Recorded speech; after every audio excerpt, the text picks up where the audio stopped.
Basic math में दो topic सबसे ज्यादा इंपॉर्टेंट है, समाकलन एंड अवकलन। अगर आप क्लास 11 12 या जेईई नीट की भी प्रिपरेशन कर रहे हैं एंड आपके सिलेबस में फिजिक्स सब्जेक्ट आता है तो ये वीडियो आपके लिए काफी ज्यादा हेल्पफुल होने वाली है, जिसके अंदर हम कंप्लीट करने वाले हैं अवकलन को, जो कि बहुत ही ज्यादा इंपॉर्टेंट टॉपिक है।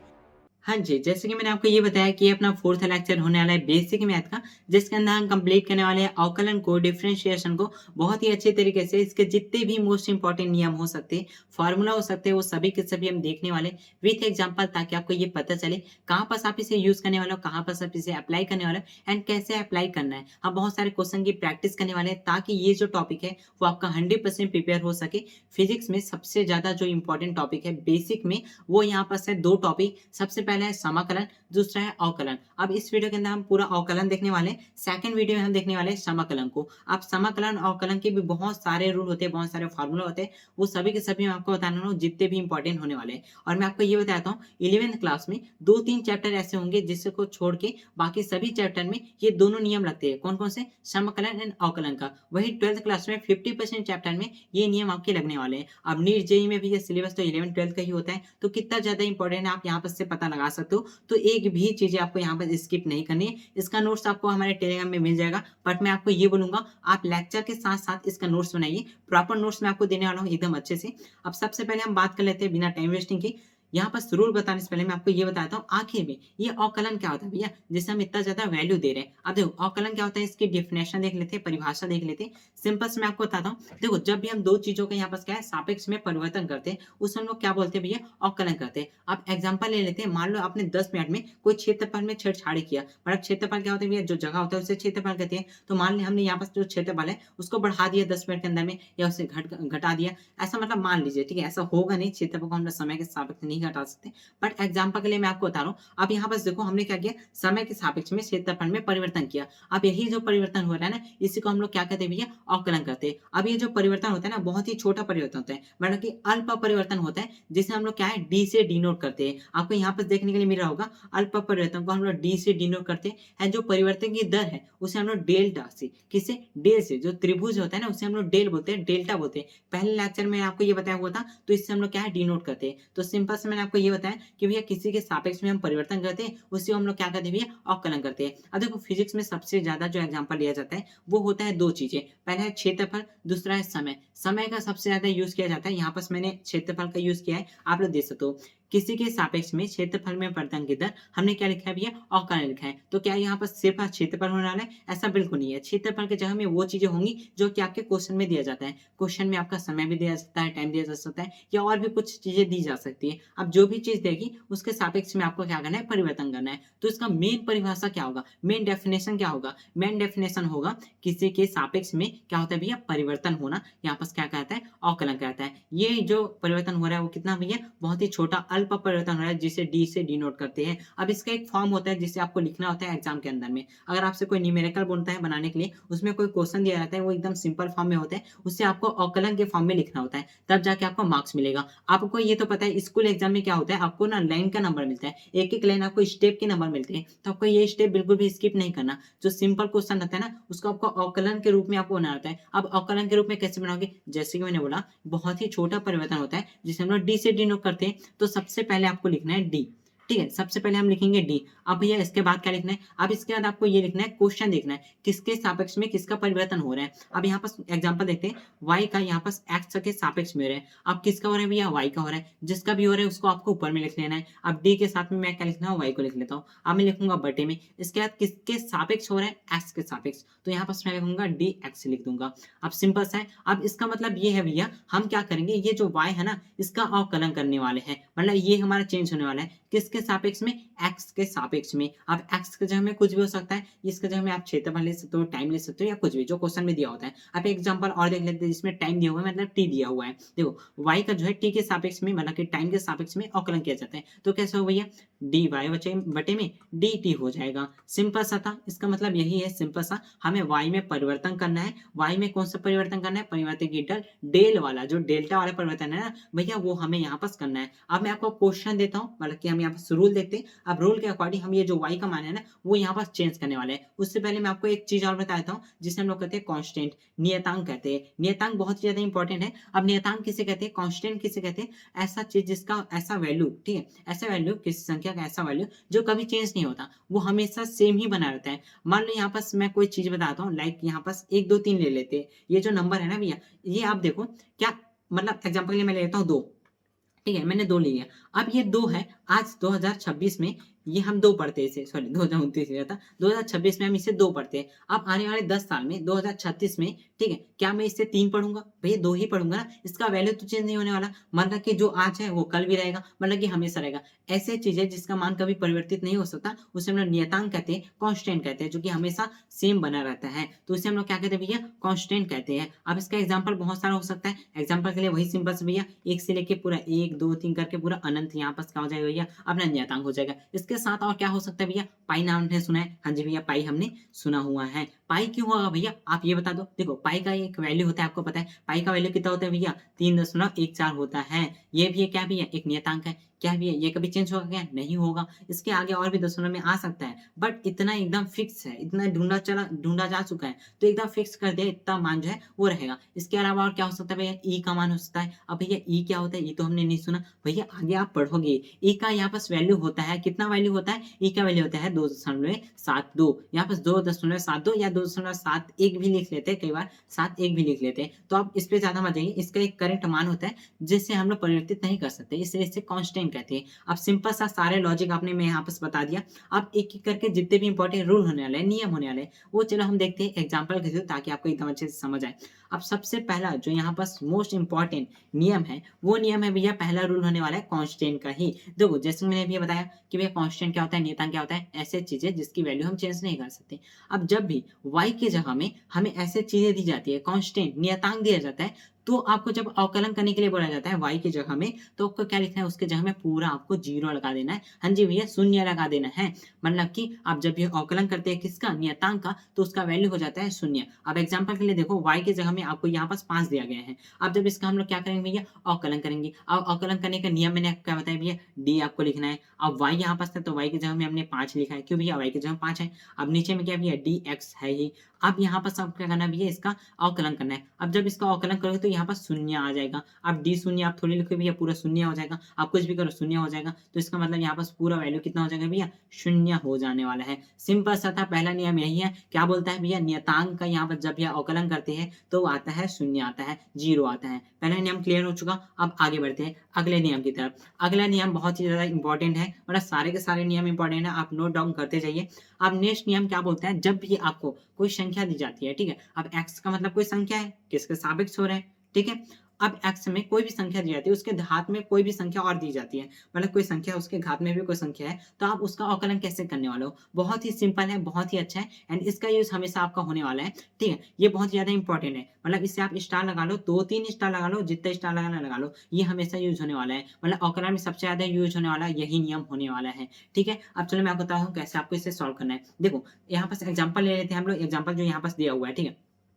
यहाँ पास एग्जाम्पल में x है भैया, ठीक है भैया, x है। अब देखो x के जगह में संख्या यहाँ पास नहीं दिया जाएगा, ज्यादातर संख्या नहीं दिया जाता। ये जो ऊपर में n दिया है ना भैया घात में, इसके जगह में आपको संख्या मिलेगा।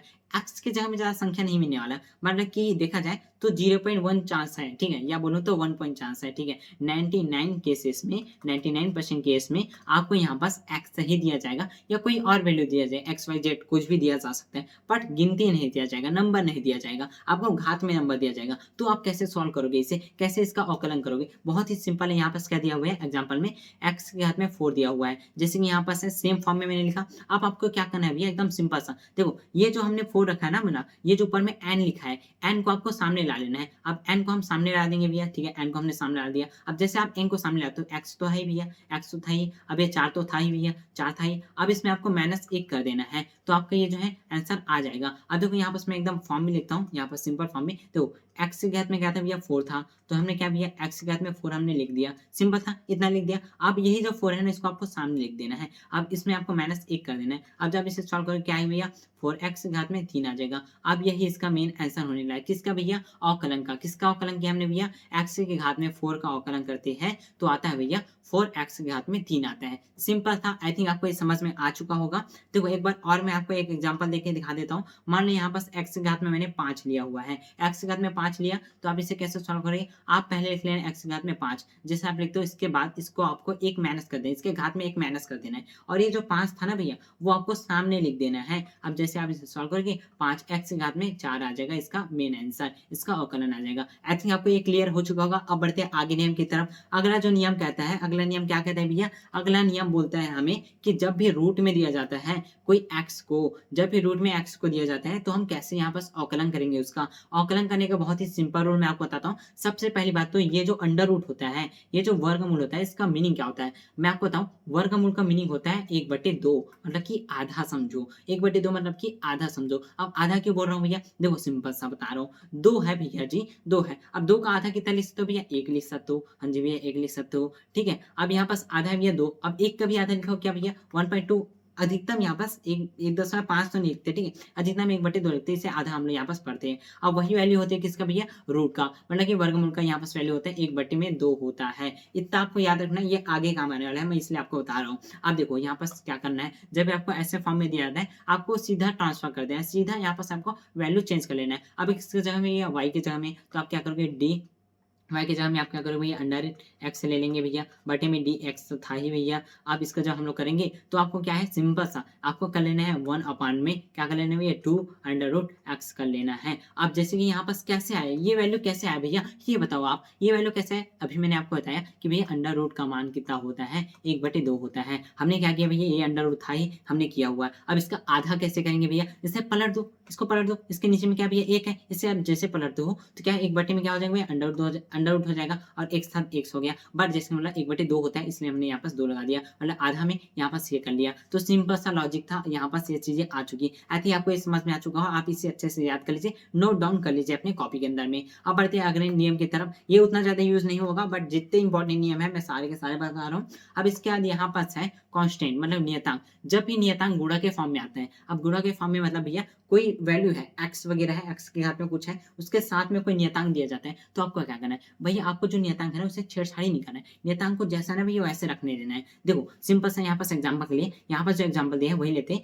y बराबर यहाँ पास दिया हुआ है 5, x के घात में 3। अब देखो यहाँ पास गुणा है, किसके गुणा है भैया, x के घात में 3 के साथ गुणा है। इसका मतलब ये है जब ये अलग होता, सिंपल मैं आपको बता रहा हूँ, यहाँ पास कंफ्यूजन होता है। देखो अगर ये अलग होता, मान लो यहाँ पास 5 प्लस में x के घात में 3 होता तो इसका अवकलन करने पर 0 हो जाता, बट ये गुणा में मतलब इसके साथ में तो 0 नहीं होगा। उसके जगह में आपको सिंपल से 5 ही लिख देना है, कोई छेड़छाड़ी नहीं करना है। जब उसके साथ में होता है, किसी के साथ में होता है तो वो जो वैल्यू है वो चेंज नहीं होता है। लेकिन अगर वो अलग होता है, प्लस में है या माइनस में अलग है, तो भैया हम 0 कर देंगे, उसका अवकलन कर देंगे। बट यहाँ पास अवकलन में 0 नहीं होने वाला है। अब आपको यहाँ पर सिंपल्स में आपको बताता हूँ यहाँ पास क्या होने वाला है। अब यहाँ पास क्या होने वाला है भैया, सिंपल्स देखो यहाँ पास मैं क्या कर रहा था, अवकलन कर रहा था, y के बराबर यहाँ पास रख रहा था तो क्या हुआ, d के बटे में क्या लेंगे 5x के घात में 3 ले लिए। अब बटे में हम क्या करेंगे भैया dx कर लेंगे। अब इसे आप कैसे करोगे, मैंने बोला 5 जो है उसे आपको क्या करना है भैया, 5 को अलग से रख लेना है, 5 को यहाँ पास मैं अलग से रख लेता हूँ। आप क्या करेंगे, x के घात में 3 है ना, इसका अवकलन करेंगे। अभी मैंने आपको बताया कैसे करना है भैया, आपको क्या करना है, x के घात में 3 रख लेना है, उसमें 1 माइनस कर देना है, सामने में जो 3 है वो 3 लगा देना है।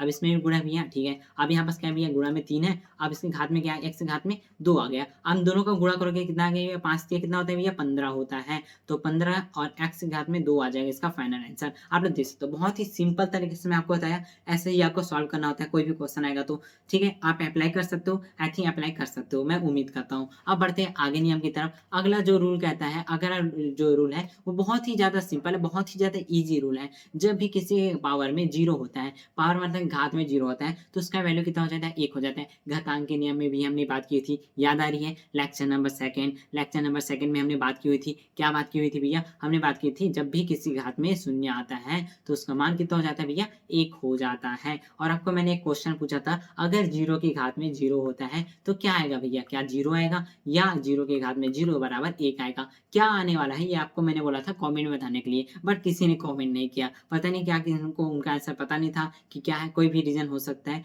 तो देखो इसका आंसर मैं आपको बताता हूँ, इसका आंसर आने वाला है 1। फिजिक्स और मैथ में हमेशा हम जब भी किसी घात में 0 लेते हैं तो उसका वैल्यू 1 आता है। भाई कितना ज्यादा लॉजिकल है, सोच सकते हो। जब भी हम 0 की घात में कुछ भी रखते हैं, n संख्या रखते हैं तो हमेशा 0 आता है। n के बराबर में आप 2 रख लो, 0 गुणित 2 रख लो, भैया 0 जीरो ही आएगा। कितना भी संख्या रहो अनंत भी रख दो जीरो आता है, बट अगर जीरो आ जाता है घात में तो उसका आंसर 1 हो जाता है। बहुत ही लॉजिकल है ना भैया, बहुत ही ज़्यादा लॉजिकल है। अब चलो यहाँ पर हम बात कर रहे थे यहाँ पर नियम की, तो सिंपल नियम क्या था भैया, सिंपल सा नियम ये था, जब भी यहाँ पर किस घात में जीरो है उसका वैल्यू हो जाएगा 1, पूरे के घात में मतलब पूरा का जो वैल्यू है वो 1 हो जाएगा। सिंपल है। आप 100 के घात में जीरो है तो भैया 1 हो जाएगा, y के घात में जीरो है तो भैया 1 हो जाएगा। ये नियम भी आपका आई थिंक कंप्लीट हो चुका होगा। अब आगे बढ़ते हैं, बहुत ही डिटेल में सारी चीज एकदम अच्छे से बता रहा हूँ मैं आपको।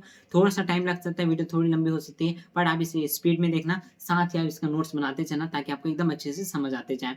अब अगला नियम क्या बोलता है, अगला नियम बोलता है ये सिंपल सा, जब भी आपको प्लस माइनस के रूप में दिया जाता है, मतलब दो चीज आपको साथ में दी जाती है, 2 अंक वाला यहाँ पर दिया जाता है जिसे आपको अवकलन करना होता है, आप क्या करोगे, y के बराबर में आपको 2 दिया जाता है, u दे दिया प्लस माइनस में v दे दिया, आप इसे कैसे करोगे, इसका एक नियम होता है। अब नियम में क्या भैया, हम क्या लगा देते हैं भैया, d लगा दिए, d के बाद हम क्या करेंगे भैया, u है, y की जगह में u है, प्लस माइनस है भैया v है, अब बटे में क्या भैया dx है। इस फॉर्म में आपको लिखना ही लिखना है सभी की चीजों को, ठीक है। अब इसका नियम क्या बोलता है, इसका नियम एकदम सिंपल से बोलता है, आपको क्या करना है, पहले ना इसका आपको क्या करना है भैया, अवकलन करना है, फिर आपको इसका अवकलन करना है। तो इसका अवकलन करोगे क्या हो भैया, du अपॉन में क्या dx हो जाएगा, ठीक है। किसके सापेक्ष, x के सापेक्ष, पहले x के सापेक्ष इसका करना, फिर x के सापेक्ष इसका कर लेना, ठीक है। अब बीच में क्या है, प्लस माइनस का चिन्ह है, ठीक है। अब x के सापेक्ष इसका करूंगा तो क्या हो जाएगा भैया, ऐसा कुछ होगा, ऐसा कुछ होगा कि नहीं भैया, ऐसा ही होने वाला है। सिंपल था, आई थिंक आपको समझ में आ गया होगा। देखो मैं आपको समझा रहा हूँ, और ये तो यूनिवर्सल है, मतलब ये आपको याद करना होगा भैया, ऐसा नहीं कहाँ से है भैया, नियम है तो आपको याद करना होगा। बस मैं आपको समझाने की कोशिश कर रहा हूँ ताकि आपको कॉन्सेप्ट यहाँ पर समझ आए, मतलब कॉन्सेप्ट जो है क्लियर होते जाए, ठीक है। अब आपको इतना करना है, अब क्वेश्चन दिया जाता है, क्वेश्चन को आप कैसे ही सॉल्व करना है, सिंपल था। आगे चलते हैं, अगला यहाँ पर जो नियम है वो देख लेते हैं। अगला जो रूल है, रूल नंबर 7, वो यहाँ पर बोलता है अंडर रूट वाला। जैसे कि मैंने आपको क्या बताया था भैया, अंडर रूट जो मूल है उसका बराबर क्या होता है भैया, 1/2 होता है। अब यहाँ पर क्या दिया भैया, अंडर रूट एक्स दिया हुआ है, अंडर रूट एक्स, इसका मतलब आप क्या करोगे भैया, एक्स एक्स लगा लो, इसको जैसे आप हटाओगे तो 1/2 आ जाएगा इसकी घात में, इसके जगह में 1/2 होता है, मैंने आपको बताया था ना, वही चीज यहाँ पर यूज हो रही है। बहुत ही सिंपल है, एग्जांपल आप देख सकते हो, अगर अंडर रूट 9 है यहाँ पर, ठीक है, अंडर रूट 9 है, आप यहाँ पर क्या करोगे भैया, आप इसको हटाओगे तो 1/2 आपको यहाँ पर लगा देना है, तो 9 की घात में 1/2 लगा दो भैया। अब 1/2 यहाँ पर करोगे तो इसका आंसर कितना है भैया, टोटल आंसर आता है 3 आता है। बहुत ही ईजी है भाई, इतना गणित तो आप लगा सकते हो। अब आगे बढ़ते हैं अगले नियम की तरफ, ठीक है। अगला नियम क्या बोलता है, अगला नियम हमें ये बोलता है, जब भी हम किसी भी अंडर रूट वाले में स्क्वायर लगाते हैं तो उसका पूरा अंडर रूट कट हो जाता है। अब सिंपल सा है, आपको ये पता है भैया, बहुत ही सिंपल है, जब भी आप ये जो अंडर रूट होता है उसको आप हटाते हो तो स्क्वायर के बराबर होता है। तो यहाँ पर मान लो कोई भी संख्या, मतलब 5 है, यहाँ पर जो है वही एग्जाम्पल 5 है, अब इसमें पूरे की घात में 2 है, तो ये 2 और ये कैंसिल हो जाएगा, ये दोनों कैंसिल हो जाएगा, तो बचेगा क्या भैया, 5 बचेगा। सिंपल था भैया, बहुत ही ज्यादा सिंपल था, ठीक है। आई थिंक आपको ये समझ में आ चुका होगा। अब बढ़ते हैं आगे नियम की तरफ। अगला नियम क्या बोलता है, निगेटिव वाला नियम बोलता है, जब भी यहाँ पर आपका घात में पॉजिटिव है, अब उस पॉजिटिव का अवकलन करके आपको यहाँ पर क्या करना है भैया, निगेटिव में लाना है, तो आप क्या करोगे भैया, आप क्या करोगे, एक्स की घात में n है भैया, एक्स की घात में n है। अब आपको पता है जब भी हम किसी प्लस को निगेटिव में लिखते हैं या माइनस को प्लस में लिखते हैं तो हम पलट देते हैं, ऊपर नीचे कर देते हैं। अब जैसे ऊपर नीचे करोगे तो भैया यहाँ बस प्लस में, तो इस माइनस करने के लिए आपको नीचे भेजना होगा। अब नीचे भेजने के लिए 1 अपॉन में लाना होगा, ऊपर में, नीचे में यहाँ पास कुछ नहीं है, ठीक है, मतलब 1 है। अब इसको आप ऊपर ऊपर कर दोगे तो क्या हो गया, 1 अपॉन में एक्स की घात में n हो जाएगा। अब चूंकि यहाँ पास प्लस में था, यहाँ पास क्या आ जाएगा भैया, माइनस में आ जाएगा। तो सिंपल था भैया, ऐसे ही आपको करना होता है, सभी के फॉर्म को ऐसे ही चेंज करना होता है। जैसे कि यहाँ पास इतना है, अब इसके फॉर्म को आपको चेंज करना है तो आप क्या करोगे भैया, नीचे में मान लो 1 है, अब इससे पलट दो, आप पलटोगे तो क्या होगा भैया, ये 1 में एक्स की घात में -3 हो जाएगा। सिंपल था, बहुत सिंपल था। अब आगे बढ़ते हैं, अगला नियम देखते हैं, अगला नियम क्या बोलता है। अगला नियम भी बहुत ही ज्यादा इंपॉर्टेंट है। देखो जब भी आपको यहाँ पास, ठीक है, जब भी y के जगह में आपको ex दिया जाता है, ex, आप इसको बहुत ही अच्छे से नोट कर लीजिए, माइंड में नोट कर लीजिए, कॉपी में नोट कर लीजिए। जब भी आपको ex दिया जाता है ना भैया, इसका मैं आपको बताऊं, तो ना ही समाकलन किया जा सकता है ना ही अवकलन किया जा सकता है। मतलब जब भी आप समाकलन या अवकलन करोगे, इसका मान कितना आएगा भैया, ex ही आएगा, मतलब कोई चेंज नहीं होने वाला। यही सबसे बड़ा यहाँ पास एक तरह से एक्सेप्शन है, अपवाद है, ठीक है भैया। तो आपको यहाँ इसका भी अवकलन करो या समाकलन करो, इतना नहीं आने वाला है। मैंने बोला ये यहाँ पास जब इसका समाकलन करो या अवकलन करो, इतना ही आने वाला है। सिंपल है भैया, इतना ही आने वाला है। ये फॉर्म तो आप करोगे ही, अब इसका आंसर इतना ही आएगा। तो सिंपल है भैया। अब आगे बढ़ते हैं, अगला यहाँ पास नियम क्या बोलता है। अगला नियम यहाँ पास जो बोलता है वो यहाँ पास log x का है। अब log x भी यहाँ पास एक तरह से नियतांक जैसा ही होने वाला है, बट यहाँ पर इसका मान जो है वो चेंज होने वाला है। देखो log x जो होता है, log ex होता है, इसे आप दो फॉर्म में लिख सकते हो, या तो आप ऐसे लिख सकते हो भैया, ये log x लिख सकते हो, या आप लिख सकते हो log ex लिख सकते हो, या एक और फॉर्म होता है उसको बोलते हैं एल एन NNX आप ऐसा लिख सकते हो, ठीक है भैया। अब जब भी आपको तीनों दिया जाता है, कोई भी दिया जाता है, ठीक है, तो आपको क्या करना है इसका, जैसे आप अवकलन करोगे, इसका आंसर आ जाएगा 1/x। सिंपल है, आप इसे याद कर लीजिए, अच्छे से याद कर लीजिए। जब भी आप log EX का करते हो अवकलन, तो आंसर आता है 1/x, ठीक है, बहुत सिंपल था, इसे आपको याद करना होगा। बढ़ते हैं अगला, यहाँ पर देखते हैं अगला जो रूल है वो क्या बोलता है। जब भी यहाँ पर गुणा दिया जाता है, जब दो चीजों आपस में गुणा किया जाता है, पहले हमने क्या पढ़ा था भैया, प्लस माइनस पढ़ा हुआ था, बट यहाँ पर क्या भैया गुणा दिया गया है। अब गुणा के लिए भी एक नियम होता है। अब गुणा के लिए बहुत ही सिंपल नियम होता है। देखो क्या करना है आपको, सबसे पहले देखो फॉर्म वही लिखना है भैया, डी अपन में डीवी अपन में डीएक्स, इतना आप लिख सकते हो, यही आपका मेन नियम है। अब क्या करना है भैया, सबसे पहली बात, ये जो वी है ना भैया, वी है, और ये जो यू है, आप इसे पहला दूसरा मान लो। मैंने क्या बोला भैया, वी को आप मान लो, यू है उसको आप पहला मान लेते हो, वी को आप दूसरा मान लेते हो। अब क्या करना है, ये जो पहला है ना, इसके सापेक्ष आपको इसका अवकलन करना है, फिर आपको इसके सापेक्ष इसका अवकलन करना है। सिंपल है, अपोजिट कर करके पलट पलट के आपको क्या है, उसका अवकलन करना है। तो जैसे आप अवकलन करो, क्या होगा भैया, देखो मान लो मैंने वी का अवकलन में यू के सापेक्ष किया, ठीक है, यू जो है मतलब कि यू जो है एक्स के सापेक्ष किया, तो क्या होगा भैया, देखो वी है, वी का यहाँ पर जब मैं अवकलन करता हूँ, तो यू अपान में क्या हो जाएगा भैया, डी एक्स हो जाएगा भैया, डी एक्स यहाँ पास हो जाएगा। वहीं यहाँ पास क्या भैया, प्लस लगा देंगे, यहाँ पास प्लस लगा दिया, ठीक है, गुणा में है, फिर भी यहाँ पास हमने प्लस लगा दिया। अब क्या भैया, यू के सापेक्ष लेते हैं। अब यू के सापेक्ष में जब अवकलन करेंगे, तो डी वी अपान में क्या हो जाएगा भैया, डी एक्स हो जाएगा। यही नियम है भैया, आपको ये याद कर लेना है। आई थिंक आपको ये समझ में आ चुका होगा। बढ़ते हैं अगले नियम की तरफ। अगला नियम यहाँ पर त्रिकोणमिति का नियम होने वाला है। अब देखो भैया, यहाँ भी त्रिकोणमिति आ गया, इससे पहले तो हमने त्रिकोणमिति पढ़ा हुआ था ना। अब ये क्या है, त्रिकोणमिति है। देखो ये भी त्रिकोणमिति का यहाँ पर है, बट ये जो है अवकलन के अंदर में आ जाता है। अब ये बहुत ही सिंपल है, आपको मैं बताता हूँ। देखो बहुत ही ज्यादा सिंपल है, ये आपको इतना लंबा लग रहा है, मैं इतना लंबा कुछ है नहीं, क्यों, यहाँ पर देखो ये क्या है भैया, ये तो अपना अवकलन का फॉर्म है भैया, ये सिर्फ डराने के लिए इतना दिया है, ऐसा कुछ नहीं है, आपको डरना नहीं है, सिंपल है। देखो यहाँ पास क्या हो रहा है, मैंने आपको बताया था भैया, देखो y के जगह में क्या दिया भैया, sin x दिया है, ठीक है, sin x दिया है। हमने क्या बोला था भैया, sin x को आपको d, अब y के जगह में हमने sin x रखा भैया, sin x रखा, ठीक है, बटे में dx रखा। यही तो फॉर्म है ना भैया, यही तो फॉर्म है, तो इसको आप लिखो या ना लिखो कुछ मतलब नहीं है, ठीक है, बस एग्जाम में आपको लिखना है, यहाँ पर सबको नहीं, आप इसे छोड़ दो, ठीक है, आप इसे आप छोड़ दो। मैं यहाँ पर क्या भैया, ये पूरा चीज एक बार मिटा देता हूँ, ठीक है, यहाँ पर क्या करता हूँ, मैं मिटाने की कोशिश कर देता हूँ, ठीक है, ये देखो ये चीजें आप मिटा दो, मिट गया भैया। अभी आपको क्या करना है, अभी आपको करना है एकदम सिंपल सा चीज करना है। देखो जब भी आपको y के जगह में साइन थीटा दिया जाता है, जब भी आपको साइन x दिया जाता है, ठीक है, अब थीटा उटा नहीं चलेगा, समाकलन अवकलन में x लेते हैं, ठीक है, तो साइन x का यहाँ पर रेडी हो जाएगा भैया कॉस x। जब भी हम साइन का अवकलन करते हैं, तो वो बदल जाता है कॉस में। सिंपल था भैया, आगे बढ़ते हैं, अगला देखते हैं, अगला क्या बोलता है भैया, अगला यहाँ पर क्या बोलता है, जब भी साइन का हमने देखा, साइन को जब भी अवकलन करते हैं तो वो कॉस में बदल जाता है, और वहीं जब कॉस दिया जाता है तो किस में बदलेगा भैया, साइन में ही बदलेगा। दोनों एक दूसरे में यहाँ पर चेंज होता रहता है। जब भी आपको यहाँ पास y के दाम में क्या दिया जाता है, कॉस दिया जाता है, तो इसे हम बदल देते हैं किस में भैया जी, साइन में बदल देते हैं। सिंपल था भैया। अब आगे बढ़ते हैं, अगला यहाँ पास क्या दिया जाता है, बहुत ही सिंपल है, एग्जाम्पल में वही है, इसलिए मैंने आपको नहीं बता रहा हूँ, ठीक है।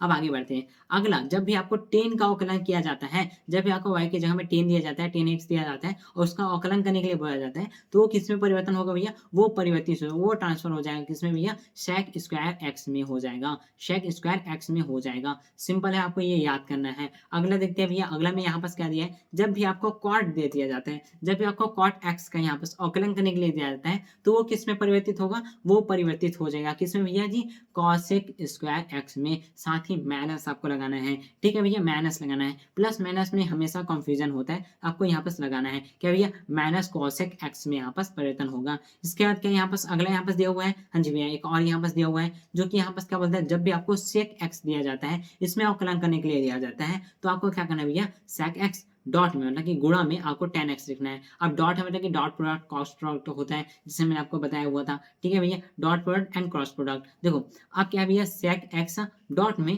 कॉस 10x यहाँ पर आ जाता है, किसके भैया, शेक एक्स का यहाँ पर आ जाता है। आई थिंक आपको ये समझ में आ चुका होगा। अब आगे बढ़ते हैं, यहाँ पास एक और दिया है, इसमें अगर आपको कॉशेक एक्स का पूछा जाता है, अवकलन करने के लिए दिया जाता है, तो आपको क्या लिखना है, माइनस कॉशेक एक्स डॉट में कॉट एक्स आपको लिखना है। ये आपको याद करने वाली चीज है, आपको याद करनी है, ठीक है। आई थिंक आपको ये भी समझ में आ चुका होगा। एंड इसके बाद हमारी ये सारी चीजें कंप्लीट होती है। हमारी जो फोर्थ पार्ट था, ठीक है, ये फोर्थ पार्ट जो हमारा चल रहा था, किसका भैया, हमारे बेसिक मैथ का फोर्थ पार्ट, वो कंप्लीट होता है। अब मैं आपको थोड़ा सा एक बार रिवाइज करा देता हूँ, किसको, त्रिकोणमिति वाला, क्योंकि ये थोड़ा सा ना भैया एक तरह से भूलने वाला होता है, थोड़ा सा टफ लगने लगता है, ठीक है। तो एक बार मैं आपको रिकॉल करा देता हूँ बहुत ही सिंपल तरीके से, ऊपर ऊपर से।